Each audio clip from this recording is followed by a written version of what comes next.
मोदी और मुसलमान को लेकर जितने मुंह उतनी बातें आज से नहीं सालों से होती आई। और वक्फ कानून को लेकर आए पीएम मोदी तो फिर वही नैरेटिव गढ़ा जा रहा है कि मोदी मुसलमानों के खिलाफ है। लेकिन जब गरीब मुसलमानों के भले के लिए वक्फ एक्ट लाने से पीएम मोदी को संसद में ये लोग नहीं रोक पाए तो फिर दौड़ दौड़े सुप्रीम कोर्ट गए। कल सुप्रीम कोर्ट में वक्फ एक्ट पर सुनवाई का पहला राउंड था, जिसमें ओवैसी, कपिल सिब्बल, अभिषेक मनु सिंघवी जैसे लोगों ने घोड़े खोल दिए कि सुप्रीम कोर्ट से किसी तरह से इस कानून पर ही रोक लगवा ली। लेकिन कल वो नहीं हुआ। सुप्रीम कोर्ट ने कहा कि नहीं, कानून पर रोक नहीं लगा रहे हैं। आज सुप्रीम कोर्ट में राउंड 2 की बारी थी। आज भी सिब्बल, सिंघवी, ओवैसी एंड कंपनी को सुप्रीम कोर्ट से वो झटका लगा जिसे वो ना तो दिखा पा रहे हैं ना छुपा पा रहे हैं। आज सुप्रीम कोर्ट की हर बात आपको बताऊंगा, क्योंकि हो सकता है अब तक भी खबर जारी होगी भाई सुप्रीम कोर्ट में ये हो गया वो हो गया। आपको बड़ी खबरें पता ही नहीं आज सुप्रीम कोर्ट में क्या क्या हुआ है, क्या खेला हुआ है इन लोगों के साथ ही आज सबकी नजर कलकत्ता हाईकोर्ट पर भी थी, जहां ममता सरकार की छीछालेदर हो गई। मुर्शिदाबाद हिंसा को लेकर हाईकोर्ट ने ममता सरकार को बड़ा झटका दिया। और इसी बीच नरेंद्र मोदी की वो तस्वीर आई जिसे देखकर इंडी गठबंधन के नेताओं की परेशानी और बढ़ जाएगी। आज प्रधानमंत्री के घर पर मुसलमान उनसे मिलने पहुंच गए और वक्फ कानून को लेकर पीएम को थैंक यू बोलने लगे। इस मुलाकात में पीएम मोदी ने भी वक्फ कानून पर बड़ा बयान दे दिया। पीएम मोदी ने बता दिया कि वो कब से वक्फ कानून को लेकर प्लानिंग कर रहे थे और वो बयान, पूरा बयान क्या है आज आपको सुनाऊंगा। कलकत्ता हाईकोर्ट में ममता सरकार को कैसे झटका लगा वो भी आपको दिखाऊंगा। लेकिन पहले बात वक्फ कानून पर सुप्रीम कोर्ट में हुई सुनवाई की, जिसकी बड़ी बातें आपको बता देता हूं। पहली बड़ी बात, वक्फ कानून पर सुनवाई के राउंड 2 में सुप्रीम कोर्ट ने वक्फ कानून पर तुरंत कोई रोक नहीं लगाई, जैसी विपक्ष की पार्टियां और मुस्लिम संगठन मांग कर रहे थे। दूसरी बड़ी बात, सुप्रीम कोर्ट ने नए वक्फ कानून के 2 पॉइंट पर यथास्थिति बनाए रखने को कहा है। बाकी वक्फ कानून के नए प्रावधान जस के तस लागू होंगे। वो 2 पॉइंट्स क्या हैं अभी आपको थोड़ी देर में डिटेल से बताऊंगा। तीसरी बड़ी बात, वक्फ कानून पर डिटेल रिप्लाई करने के लिए कोर्ट ने केंद्र सरकार को 7 दिन का वक्त दिया है और मामले की अगली सुनवाई अब 5 मई को होगी। यानी जिस तरह से इंडी गठबंधन ये माहौल बना रहा था कि वक्फ कानून तो असंवैधानिक है, गैर कानूनी है, कोर्ट में तो तुरंत ही गिर जाएगा, कुछ नहीं हुआ ऐसा। ऊपर से कोर्ट ने ऑर्डर लिखवाया तो ऐसा खेला हो गया कि ओवैसी, सिब्बल, सिंघवी का चेहरा उतरा उतरा दिखने लगा था। वो तो उनको संभालना पड़ा कि कहीं बाहर मुसलमान में ये मैसेज ना चला जाए कि क्या हो गया है। वो खेला क्या है वो भी बताऊंगा, कैसे ममता बनर्जी की मुश्किलें बढ़ने वाली हैं वो भी दिखाऊंगा। लेकिन पहले इस चैप्टर का प्रीकैप देख लीजिए, जो आपको बताएगा कि इस चैप्टर में क्या क्या खास है।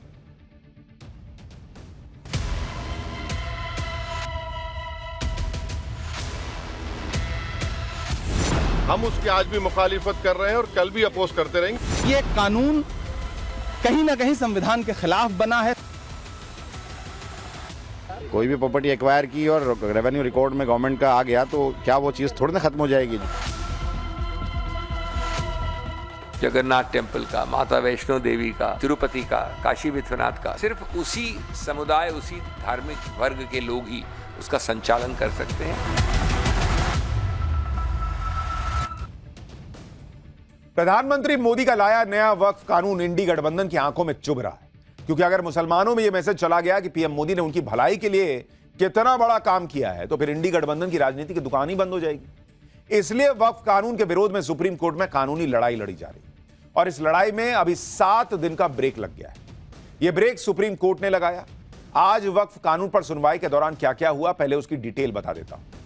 दरअसल आज कोर्ट में केंद्र सरकार की तरफ से पेश हुए सॉलिसिटर जनरल तुषार मेहता ने वक्फ कानून पर रोक लगाने का कड़ा विरोध किया। सॉलिसिटर जनरल ने कहा कि यह कानून बहुत विचार विमर्श के बाद संसद से पास हुआ है। भाई, सरकार का पक्ष सुने बिना इस पर कोई रोक लगाना ठीक नहीं है। सॉलिसिटर जनरल को यह कड़ा विरोध इसलिए जताना पड़ा क्योंकि बुधवार को सुनवाई करते सुप्रीम कोर्ट ने संपत्तियों को डी नोटिफाई करने की ताकत और वक्फ काउंसिल बोर्ड में गैर मुसलमानों की नियुक्ति पर सवाल उठा दिए थे। इस पर आज सॉलिसिटर जनरल ने पूछा कि क्या कोर्ट कुछ शुरुआती प्रावधानों को जानकर इन प्रावधानों पर रोक लगाने पर विचार कर रहा है क्या। सरकार के वकील ने कहा कि अगर आप इन प्रावधानों पर रोक लगाते हैं तो यह एक रेयर मामला होगा। ऐसा बार बार नहीं होता कि भाई संविधान से पास हो कानून और आप 4 बातें सुने उसकी, पढ़े उसकी और उस पर आप रोक लगाते। तो सरकार की तरफ से वकील ने याद दिलाया कि यह बहुत रेयर मामला होगा कि आप ऐसा कर रहे हैं। आमतौर पर ऐसा नहीं होता। सॉलिसिटर जनरल ने बताया कि सरकार को कई पक्षों की तरफ से पुराने कानून की खामियों की शिकायतें मिली थी, जिसके बाद कानून लाया गया है। सरकार के वकील ने कहा कि कुछ मामलों में तो प्राइवेट प्रॉपर्टी को ही वक्फ संपत्ति घोषित कर दिया गया। यह भी तर्क दिया गया कानून के खिलाफ कुछ याचिकाएं तो राष्ट्रपति की मंजूरी से पहले ही डाल दी गई थी और बेंच ने उसे तुरंत स्वीकार भी कर लिया। इन दलीलों के बीच कोर्ट की तरफ से कहा गया कि हम अभी इस मामले में आखिरी फैसला नहीं ले रहे हैं। राज्य सरकारों की तरफ से पेश हुए सीनियर वकील राकेश द्विवेदी ने भी कहा कि अगर कोर्ट एक हफ्ते तक कोई अंतरिम आदेश नहीं पारित करेगा तो आसमान नहीं टूट पड़ेगा। यानी नरेंद्र मोदी सरकार के तरफ से जो वकील पेश हुए, राज्यों की तरफ से जो वकील पेश हुए, उन्होंने सुप्रीम कोर्ट को याद दिलाया, बहुत स्ट्रांगली याद दिलाया कि भाई इस देश की जनता नेताओं को चुनकर भेजती है कानून बनाने के लिए, उनका काम करने के लिए। कल को भाई वो नेता जाएगा, पब्लिक पूछेगी कि आपने वक्फ पे क्या किया, आपने तो रोका नहीं वो जो सालों से चला आ रहा है। नेता क्या जवाब देगा कि भाई हमने तो किया था, सुप्रीम कोर्ट ने मना कर दिया। पब्लिक को लेकर अकाउंटेबिलिटी जो है वो नेता की ज्यादा है ना भाई, पब्लिक कहेगा हमने चुन के भेजा था आपको। यही सारी बातें आज सुप्रीम कोर्ट में सरकार के वकीलों ने याद दिलाई कि भाई आप सोचिए आप क्या करने जा रहे हैं। इन सब दलीलों और तर्कों के बीच सुप्रीम कोर्ट ने केंद्र सरकार को 7 दिन के अंदर अपना जवाब दाखिल करने के लिए कहा कि ठीक है आप 7 दिन में जवाब दीजिए। सुप्रीम कोर्ट ने वक्फ की कानूनी लड़ाई पर 7 दिन का ब्रेक तो लगा दिया, लेकिन यह वक्त देने से पहले सुप्रीम कोर्ट ने कुछ बातें क्लियर कर दी ताकि कोई कंफ्यूजन ना रहे। सुप्रीम कोर्ट ने नए वक्फ कानून पर कोई रोक नहीं लगाई है, पूरे कानून पे कोई रोक नहीं लगी है, सिर्फ 2 पॉइंट पर जो अभी तक स्थिति बनी हुई है वही यथास्थिति बनाए रखने के लिए कहा। वो 2 पॉइंट कौन है? पहला यह कि 5 मई यानी अगली सुनवाई तक वक्फ बाय यूजर और वक्फ बाय डीड संपत्तियों को डीनोटिफाई नहीं किया जाएगा। यानी जो संपत्तियां वक्फ बाय यूजर या वक्फ बाय डीड के तहत नोटिफाई की गई हैं उनको डीनोटिफाई नहीं किया जाएगा, मतलब उनको जो है उनका खत्म नहीं किया जाएगा मामला। दूसरा कि वक्फ काउंसिल और वक्फ बोर्ड में कोई नियुक्ति अभी अगले आदेश तक मत कीजिएगा, जो अगली सुनवाई होनी है तब तक मत कीजिएगा। यानी ये सिर्फ 2 पॉइंट छोड़कर बाकी कानून वैसा का वैसा बना हुआ है। जब सरकार ने इन 2 पॉइंट्स पर कोर्ट को भरोसा दे दिया कि भाई ठीक है 1 हफ्ते में कोई ऐसा तूफान तो आ नहीं जाएगा, ठीक है हम नहीं करेंगे, तो फिर अगली तारीख दे दी गई कि ठीक है अगली बार सुना जाएगा। इन 2 पॉइंट्स पर रोक को इंडी गठबंधन के नेता अपनी जीत और पीएम मोदी की हार बताने लग गए। सुनिए कांग्रेस के नेता क्या कह रहे हैं, इनको सुन लीजिए पहले, फिर मैं बताता हूं कि ये क्या छुपा रहे हैं। देखिए, माननीय उच्चतम न्यायालय ने जो आज अंतरिम रिलीफ दिया है उसके लिए माननीय उच्चतम न्यायालय का बहुत शुक्रिया। और वो सारे पॉइंट जो हमने पिटीशन में रखे थे, जो हमने पार्लियामेंट में उठाए थे, उसको ज्यादातर को माननीय उच्चतम न्यायालय ने संज्ञान लिया, कंसीडर किया। और आज जो रिलीफ है वो ये दर्शाती है कि ये कानून कहीं ना कहीं संविधान के खिलाफ बना है। सरकार की जमीन हड़पने की जो साजिश है उस साजिश को माननीय उच्चतम न्यायालय रोकेगा, मुझे पूरा विश्वास है। यानी सिर्फ 2 पॉइंट पर सरकार का जवाब आने तक अंतरिम रोक लगी है और ये लोग उसका ढिंडोरा पीटने लगे कि अरे इससे साबित हो गया कि बेकार कानून था, जबकि कोर्ट खुद कह रहा है कि इस कानून में बहुत सारी ऐसी अच्छी चीजें हैं जो बताई जानी चाहिए। मतलब कोर्ट मान रहा है कि अच्छी चीजें हैं भाई इसमें। अब यह समझ लीजिए कि वक्फ बाय यूजर पर सुप्रीम कोर्ट ने जो कहा उसे इंडी गठबंधन ने अपनी जीत तो बता लिया, लेकिन जो इस पर पेच है उसे कैसे इन लोगों ने छुपा लिया। दरअसल नए कानून में वक्फ बाय यूजर को लेकर यह साफ साफ लिखा है कि जो भी वक्फ बाय यूजर प्रॉपर्टी रजिस्टर्ड है वो प्रॉपर्टी वक्फ ही रहेगी, यानी उनको डीनोटिफाई नहीं किया जाएगा। जो रजिस्टर्ड है, जो रजिस्टर्ड नहीं है उस पर कोर्ट ने नहीं कहा कि भाई इसको आप जो है डीनोटिफाई नहीं करेंगे। यही बात आज सुप्रीम कोर्ट ने भी कही कि रजिस्टर्ड प्रॉपर्टी को डीनोटिफाई नहीं करना है। मतलब जो सरकार कह रही है, जो बात नए कानून में है, वही बात कोर्ट ने भी कही। अब विपक्ष इसको जानबूझ के छुपा रहा है या कोई और वजह है, क्योंकि उसको लग रहा है कि भाई ये बता दिया कि कोर्ट ने तो वही कहा है जो कानून में लिखा हुआ है, तो फिर तो कांड हो गया। फिर क्या जाके मुंह दिखाएंगे कि हम हार के आए हैं, हम तो हमारी चीचा लेदर करा के आए हैं। तो ये बता ही नहीं रहे कि कोर्ट ने वक्फ बाय यूजर में भी जो रजिस्टर्ड है उसके अलावा बाकी प्रॉपर्टी जो है उसको डीनोटिफाई करने से मना नहीं किया है, क्योंकि इनको अपने वोट बैंक को गुमराह करना है। सुप्रीम कोर्ट में आज मौजूद रहे वकील का बयान सुनिए, वो खुद बता रहे हैं कि कोर्ट ने क्या किया है। माननीय अदालत ने कहा कि जो वक्फ बाय यूजर है, जो रजिस्टर्ड हैं और गैजेटेड हैं, उसको गवर्नमेंट डीनोटिफाई नहीं करेगी टिल द नेक्स्ट डेट। तो बड़ी इंपॉर्टेंट बात है कि जो रजिस्टर्ड एंड गैजेटेड हैं वही सिर्फ डीनोटिफाई नहीं होंगे, उसके अलावा संशोधन के हिसाब से सरकार कार्रवाई करने को स्वतंत्र है। और जो संशोधित कानून है उस पर किसी भी तरह का अंतरिम आदेश नहीं है। इसलिए मैं आपसे कह रहा था कि ये ओवैसी, ये कपिल सिब्बल, ये अभिषेक मनु सिंघवी चेहरे पे तो दिखा रहे हैं कि बड़ी जीत मिल गई, लेकिन उनको भी दिख रहा है कि भाई कोर्ट ने एक तो कानून पर रोक नहीं लगाई, दूसरा वक्फ बाय यूजर के तहत जो रजिस्टर्ड प्रॉपर्टी नहीं है उस पर कुछ नहीं कहा कि भाई उस पर कोई एक्शन नहीं होगा। वक्फ संपत्ति को लेकर जो पूरा बवाल है वो कभी भी रजिस्टर्ड संपत्ति को लेकर था ही नहीं, क्योंकि वो तो लीगल है भाई, वो तो रजिस्टर्ड है। पूरा मामला तो वक्फ की अनरजिस्टर्ड संपत्तियों का है जिसे लेकर गड़बड़ियों के आरोप लगते हैं, अवैध कब्जे की बातें आती हैं। इन पर कार्रवाई करने के लिए सरकार अभी भी स्वतंत्र है, वकील खुद बता रहे हैं, और कोर्ट ने कोई रोक नहीं लगाई है। कल सुप्रीम कोर्ट में अभिषेक मनु सिंघवी ने ही कहा था कि वक्फ के पास 8 लाख संपत्तियां हैं, जिसमें से 4 लाख संपत्ति वक्फ बाय यूजर है। और यहां गौर करने वाली बात यह है कि इन्हीं 4 लाख वक्फ बाय यूजर की संपत्तियों में ज्यादा गड़बड़ियां होती हैं, क्योंकि इनमें से कई जो हैं वो रजिस्टर्ड नहीं है, उनके कागज भी मौजूद नहीं है, और ज्यादातर संपत्तियां अनरजिस्टर्ड होती हैं। आप असदुद्दीन ओवैसी का पुराना बयान सुन लीजिए, वो खुद बता रहे हैं कि यूपी में वक्फ की जमीनों का क्या हाल है, कितनी जमीन रजिस्टर्ड है, कितने के पास कागज है। सुनिए ओवैसी बता रहे हैं। ये अगर कानून बन जाएगा, उत्तर प्रदेश में 1,21,000 वक्फ की प्रॉपर्टीज है, 1,12,000 के पास कागज ही नहीं है। वक्फ बाय यूजर खत्म हो गया तो जायदादें कौन लेगा? वो जायदादें कौन लेगा बताओ? तुम्हारे पास लीगल उसके ऊपर इख्तियारी नहीं होगा, कोई भी घुस जाएगा। वक्फ बाय यूजर निकाल दिए। यानी ओवैसी खुद बता रहे हैं कि उत्तर प्रदेश में 90% से ज्यादा वक्फ में की जो संपत्ति है वो वक्फ बाय यूजर है, जिसके कागज तक नहीं है। तो कागज ही नहीं है तो रजिस्टर्ड क्या होगा? और जब रजिस्टर्ड नहीं है तो यानी आज कोर्ट ने जो कहा है उसके दायरे में वो आएगा नहीं, यानी उस पर एक्शन हो सकता है। वकील यही तो कह रहे थे।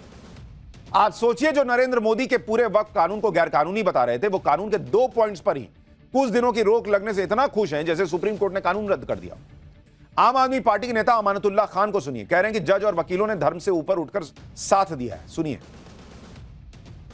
मैं तहे दिल से शुक्रगुजार हूं आज सुप्रीम कोर्ट का, सुप्रीम कोर्ट के तमाम जजेस का, तमाम वकीलों का, जिन्होंने आज धर्म से ऊपर उठ करके हमारे लिए खड़े हुए, मेहनत की, साथ दिया इस मुल्क को बचाने का। तो मैं आज हम इस फैसले से पूरी तरह से मुतमईन हैं। आम आदमी पार्टी के नेता अमानतुल्लाह खान तो खुशी मना रहे हैं, चेहरे पे खुशी दिख नहीं रही है, लेकिन भाई उधर जाके अपने कंस्टिट्यूएंसी में बताना तो है मुसलमानों को यह जीत के आए, लेकिन अंदर से फीलिंग नहीं आ रही, क्योंकि पता है कि वो तो हुआ नहीं जो चाह रहे थे। संसद में वक्फ कानून की कॉपी फाड़ने वाले असदुद्दीन ओवैसी के चेहरे पे भी खुशी नहीं थी। ओवैसी का बयान खुद यह बता रहा है कि वक्फ कानून के रद्द करने की लड़ाई अभी लंबी है और इसमें सफलता मिलेगी या नहीं इसकी कोई गारंटी नहीं है उनको। सुनिए एक बार ओवैसी को, और उनका जरा चेहरा देखिए कि कैसे आज सुप्रीम कोर्ट के बाहर उनका चेहरा उतरा हुआ था। के सवाल देखिए, आपको पूरे उस कानून को समझने की जरूरत है। सर, इधर भी अपने 5 साल प्रैक्टिसिंग मुसलमान का तो रहेगा, अब उसको कौन डिसाइड करेगा? अब कोई महिला है उसको कौन डिसाइड करेगा? तो ऐसे कई उसमें जो अमेंडमेंट्स के जरिए लॉ बनाया गया है, हम उसके आज भी मुखालिफत कर रहे हैं और कल भी अपोज करते रहेंगे। और लीगली हम सुप्रीम कोर्ट ने चैलेंज किए, हम उसको उन तमाम चीजों को violation of the fundamental rights मानते हैं। देखिए, बॉडी लैंग्वेज नाम की एक चीज होती है। ये देखिए, ये बॉडी लैंग्वेज संसद में जब फाड़ रहे थे और आज जब सुप्रीम कोर्ट के बाहर बयान दे रहे थे, चेहरे पे तनाव था। भाई अगर आज सुप्रीम कोर्ट में मोदी सरकार की हार हो गई, इस कानून को जो है कि धज्जियां उड़ गई, तो भाई चेहरे पे खुशी होनी चाहिए थी ना। ना अमानतुल्लाह खान के चेहरे पे खुशी है, ना ओवैसी के चेहरे पे खुशी है। वक्फ कानून पर अब आगे क्या होगा ये भी आपको बताता हूं। पहले सुप्रीम कोर्ट में केंद्र सरकार अपना पक्ष रखेगी, जो इसके लिए 7 दिन का वक्त दिया है।